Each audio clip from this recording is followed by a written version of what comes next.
wish I could get lost. Told you I'll be here. Said I'll always be your friend. Took a left, I'm sticking out to you. একটুখানি বাতাস আর মুহূর্তে ভেঙে গেল কারি পাতার টব।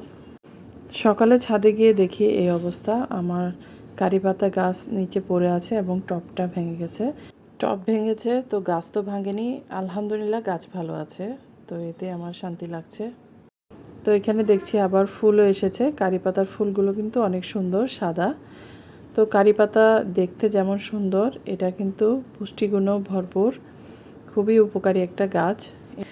চুলের যত্ন কারি পাতায় ব্যবহার করা হয়, তাছাড়া রান্নায় ব্যবহার করা হয় কারি পাতা স্মেলের জন্য।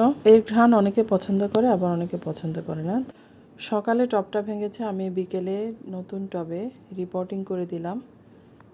সাধারণত গাছ বিকেলে রিপোর্টিং করা ভালো, কারণ রাতে আবহাওয়া ঠান্ডা থাকে, গাছ সহজে নতুন পরিবেশের সঙ্গে মানিয়ে নিতে পারে। সকালে লাগালে কড়া রোদের কারণে গাছের উপর অতিরিক্ত চাপ পড়তে পারে, গাছ মরে যেতে পারে। তো এখন দেখুন নতুন টবে সুন্দরভাবে বসিয়ে দিয়েছি আমার কারি পাতা গাছ। কেমন লাগছে আপনাদের? তো আশা করি খুব দ্রুত আবার আগের মতো হয়ে যাবে।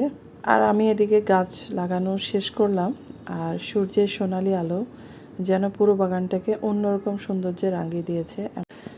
তো কেমন লেগেছে সূর্যের সোনালি আলো, বিকেলের সৌন্দর্য কমেন্টে জানাবেন। ভিডিওটি ভালো লাগলে শেয়ার করে দিবেন। ভালো থাকবেন সবাই। পরের ভিডিও দেখতে পাশে থাকবেন।